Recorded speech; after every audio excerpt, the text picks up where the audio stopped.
we'll open up for questions. Obviously, you went with a big goal throughout this game. Is it more about doing things away from the puck well or shooting the puck well in that regard? Yeah, I mean it's kind of just following up the play. Having full trust in those two guys out there. They the plays they make. You just make sure your stick's on the ice. But I feel like that was it was a great forecheck that we had on both of those, and it ended up working out. How gratifying on both scores you're tying up the game. It's not only you getting 2 goals tonight, but they were very timely and necessary goals. Yeah, I mean it was kind of just being in the right spot at the right time. When you have a guy out there like Gabe and Teddy, it's they make your life easy, and to be able to just make sure that you put the puck in the net at that time, it helps out. But I feel like it was a great span of shifts that we put together, and it ended up working out on a goal for us. So. Does that kind of reinforce the importance of that kind of thing? Like you don't want to like chase goals when you only have one or whatever, but keep working at it the right way. Yeah, I feel like if you're playing hockey the right way, you'll get rewarded. Once you start cheating, that's when that's when you hurt your team, and you hurt yourself, and you're just making sure that you're staying above the puck, and you're playing a team game and making sure that you're taking care of the puck in your own zone, and it'll all lead over to the offensive zone, and it'll all work out. Did it feel like you were like just last weekend I think you had like 10, 11 shots, something like that over 2 games? Did it feel like you were really knocking on the door, and then tonight you broke through? Yeah, it's kind of just knowing, when to shoot and shooting at the right time, and, not passing up opportunities. I feel like those are kind of things that I've been learning since starting off the year, and it just, leads over every game, just making sure that you're going out there and, not thinking about it and just playing hockey. How would you say your year has gone this far? You're just making the adjustment to college hockey and hockey. Yeah, I mean it's a lot faster. Obviously, everyone out there is a lot stronger, and just kind of understanding you have to manage the game a lot better. And it's a game of details, making sure that you're keen in on everything. It's a big change where if you turn the puck over and your puck management, if it's not perfect, then the puck could end up in the back of the net at any time. So just kind of knowing that every game, making sure you're learning and understanding from your mistakes, whether that's watching film or your coach is telling you what you did wrong. It's it's just making sure that you're being a sponge on the bench and understanding that there's always something to improve on. You talk about being a sponge on the bench. Just what do you hear from the upperclassmen, and particularly Gabe and Ryan, who went through this last year as high-profile freshmen?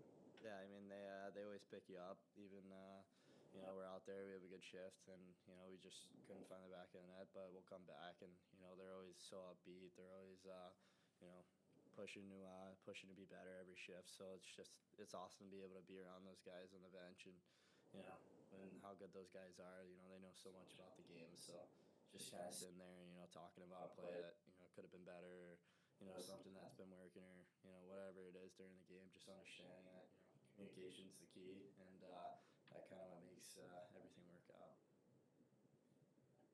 All right, thanks, James. Good.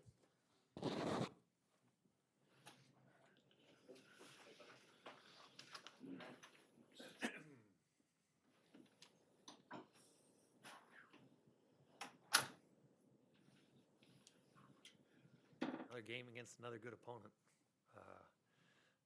Dartmouth was very impressive with their effort, their structure, their detail, and their commitment to do whatever it took.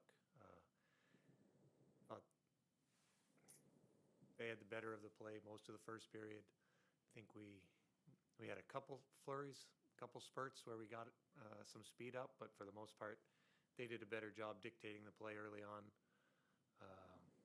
We didn't give them crazy chances right up until the end when they capitalized on that to make it 1-0, but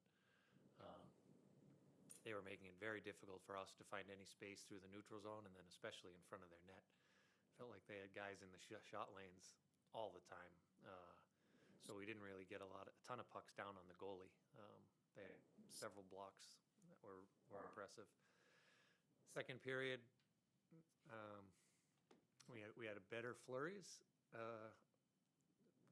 we strung a couple shifts together to get some momentum, but overall, I still think they were playing a little smarter than we were, dictating play. And then in the third, which fortunately has been a habit of us, is we got our legs going. We played with much more pace. We were able to sustain some ozone time and able to capitalize on some chances. So it was a hard-fought win against a very good team, and we were excited with the way we played in the third to be able to capitalize and pull out the win. You mentioned Dartmouth's play. Yep. Was that familiar at all? You faced Quinnipiac 3 times over the last 2 years. Did that look familiar? The glimpses of the way they play, little snapshots. Their neutral zone, a 1-1-3, same. The way they break pucks out very well and really get a lot of numbers around the puck in their own zone. Felt like, especially the first 2 periods, they were outnumbering us around the puck a lot. 2-1, 3-1, 4-2, whatever it was. They had more bodies, and they were excellent at making those short little passes to work their way out of the corner. So that some of those very similar to the way Quinnipiac plays. Yes. One of the things Reed had mentioned is that you guys kind of did a pretty good job as the game went on of disrupting their ability to break the puck out. What were you doing differently? Yeah, we had to get more bodies close to the puck. If you let them outnumber you by 2 or 3 guys, then you have no chance. So early on, I think our F2, our second forward, was getting in there a little late, and our third forward was staying too high. So they had room underneath to break pucks out. And later in the game, we got 3 guys pretty close to the puck. So it probably looked like youth hockey to people. There might be 7 guys in a small little area. But it helped us break up some of their breakouts and then sustain some ozone time. Experimented with line combinations all throughout the game. Was Mike possible on the power play ever part of the plan? He's always there. He did a nice job in limited minutes last year, but we know he's hard. He gets to the front of the net. He's good on faceoffs. So we felt like it was time to try Mike, and to see him rewarded like that is great. He's right in front. How do you appreciate it as a coach to sort of get these opportunities so early on in the season to play these highly ranked teams? Yeah, when you make the schedule, a lot of times you don't know that everyone's going to be this good, but it's great to have tests. It has to be as tough a non-conference schedule as anybody's. And so to have to sharpen your game and realize, where you can improve, and also what is really working well for you several times in the first half of the year is great. I feel like we've learned a lot. The coaching staff has learned a lot, and then the players do too. When you're playing against good teams and you're tested all the time, you pick things up and you realize what's working, what you really can't do or try to get away with, and so I think your learning curve is much steeper when you have tough opponents like that. What is it about third periods? You guys just seem to be able to throw a switch. Like, can you tell them, like, before a game, we're starting with the third period tonight? We've tried. We've tried. I'd love to play 60 minutes like that and be able to sustain. But we haven't figured that out yet.